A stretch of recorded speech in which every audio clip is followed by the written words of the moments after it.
Hello friends, आज हम देखते हैं भूकंप का दूसरा पार्ट। ठीक है, भूकंप का दूसरा पार्ट।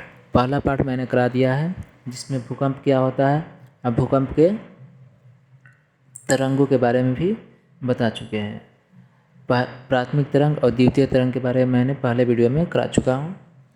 आज मैं देखेंगे भूकंप का तीसरा तरंग। ठीक है दोस्तों, जो हमारा 3 नंबर पर जो तरंग आता है उसे किस नाम से जानते हैं तो याद रखिएगा, सतही तरंग।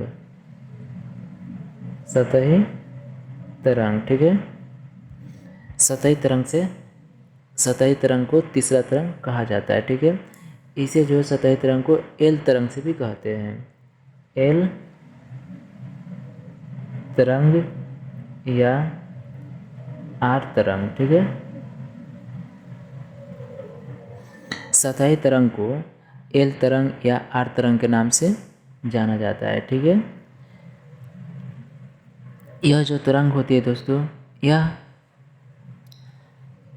सबसे लंबी होने के कारण इसे लंबी तरंग या धरातलीय तरंग के नाम से जाना जाता है। इसे लंबी तरंग या धरातलीय तरंग के नाम से भी इसे जाना जाता है। ठीक है, लंबी तरंग या धरातलीय तरंग। वैसे तो सतही तरंग या एल तरंग या आर तरंग के नाम से इसका जाना जाता है। इस तरंग की खोज जो है दोस्तों, याद रखिएगा, इस तरंग की खोज जो है किसने किया था दोस्तों, तो याद रखिएगा H.D. लव ने। किसने? H.D. लव। H.D. लव ने जो है दोस्तों यह एल तरंग की खोज किए थे। ठीक है, अब इसकी मुख्य बात यह है दोस्तों, यह जो तरंग है केवल धरातल ही तक सीमित रहता है। यह तरंग आगे की ओर नहीं जाता है, केवल धरातल तक सीमित रहता है। कहाँ तक सीमित रहता है याद रखिएगा, धरातल तक सीमित रहता है। ठीक है, यह धरातल तक ही सीमित रहता है। और यह जो है दोस्तों, यह तीनों माध्यम से होकर गुजरता है। याद रखिएगा, यह तीनों माध्यम तक। तीनों माध्यम मतलब क्या है, इसका माध्यम याद रखिएगा, माध्यम जो है दोस्तों वह ठोस, द्रव और गैस। यह ठोस, द्रव और गैस तीनों माध्यम से होकर के यह तरंग जो है आसानी से गुजर जाती है। ठीक है, इसकी चाल जो बात करें दोस्तों तो याद रखिएगा, इसकी वेग जो है वह है 1 से 3 किलोमीटर प्रति सेकंड। ठीक है, 1 से 3 किलोमीटर प्रति सेकंड की वेग से यह तरंग जो है गमन करती है। ठीक है, यह जो तरंग है दोस्तों, सतही तरंग, सबसे विनाशकारी तरंग होता है सतही तरंग। याद रखिएगा, सबसे विनाशकारी तरंग कौन होता है दोस्तों, तो सबसे विनाशकारी तरंग जो होता है वह सतही तरंग होता है। कौन सा तरंग? सतही तरंग। ठीक है, सतही तरंग जो है दोस्तों सबसे विनाशकारी तरंग होता है। तो दोस्तों हमने पहला पार्ट और दूसरा पार्ट भूकंप के तीनों तरंगों के बारे में बारी बारी से अध्ययन कर चुके हैं। अब हम भूकंप के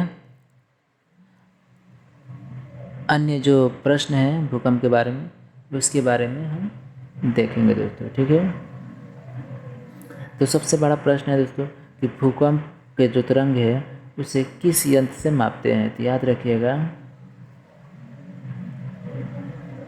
भूकंप को मापने का यंत्र, भूकंप का मापने का यंत्र का नाम है दोस्तों सिस्मोग्राफ। ठीक है,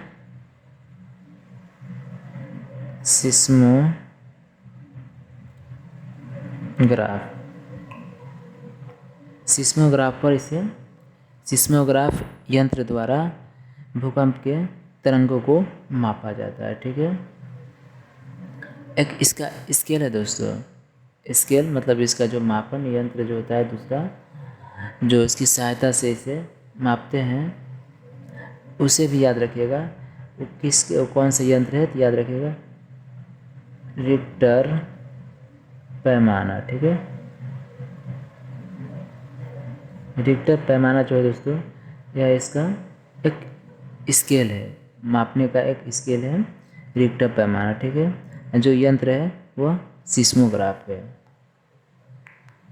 इस प्रकार भूकंप को मापा जाता है। ठीक है, आगे देखते हैं।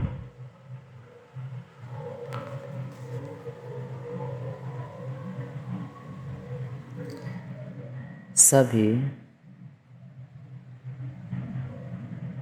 भूकंप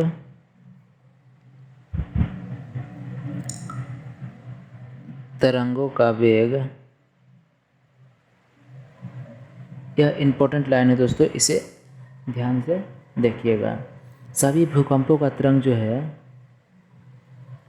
जो सभी भूकंपों का मतलब क्या होता है, प्राथमिक, द्वितीय और सतही तरंग। ठीक है, ये तीनों तरंगों का जो वेग है दोस्तों, वेग जो है दोस्तों अधिक घनत्व। ठीक है, अधिक घनत्व याद रखिएगा। अधिक घनत्व वाले जो पदार्थ से यह गुजरता है तो इसका जो वेग है बढ़ जाता है। अधिक घनत्व वाले पदार्थ याद रखिएगा, वाले पदार्थ से गुजरने पर, ठीक है, अधिक घनत्व वाले पदार्थ से इसे गुजरने पर इसका वेग जो है दोस्तों बढ़ जाता है। क्या होता है इसका वेग, याद रखिएगा, वेग जो है क्या होता है, बढ़ जाता है। ठीक है, वेग इसका जो है दोस्तों बढ़ जाता है। अब कम घनत्व वाले से क्या होता है तो याद रखिएगा, कम घनत्व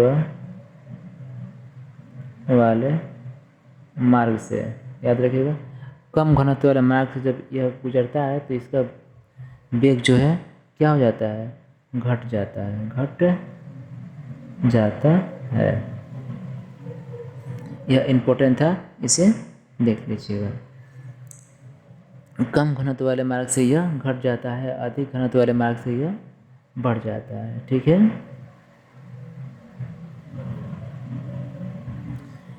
पृथ्वी के केंद्र भाग तक, पृथ्वी के केंद्रीय भाग से गुजर सकती है कौन सा तरंग, यह इम्पोर्टेंट लाइन है।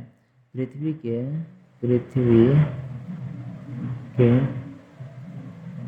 केंद्रीय भाग से गुजरने वाले तरंग। ठीक है, पृथ्वी के केंद्रीय भाग, जो पृथ्वी के बीच का जो भाग है दोस्तों, उस मार्ग से होते हुए कौन सी तरंग गुजर सकती है तो याद रखिएगा, केवल प्राथमिक तरंग। कौन सा, प्राथमिक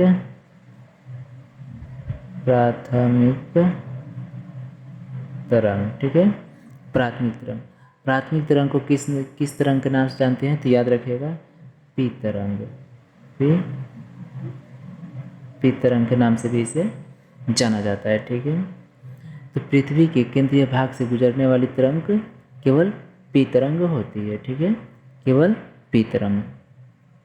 लेकिन जब पृथ्वी एक केंद्रीय भाग से गुजरती है तो याद रखिएगा इसका वेग जो है कम हो जाता है। इसका वेग जो है दोस्तों क्या हो जाता है तो कम हो जाता है। ठीक है, पृथ्वी के केंद्रीय भाग से गुजरने पर इसका वेग जो है कम हो जाता है। तो दोस्तों आज के लिए इतना ही प्रश्न। तो वीडियो कैसा लगा, वीडियो अच्छा लगे तो लाइक कीजिएगा और अपने दोस्तों के पास शेयर कीजिएगा। और इस तरह के वीडियो देखने के लिए हमारे चैनल को सब्सक्राइब कीजिएगा। वीडियो देखने के लिए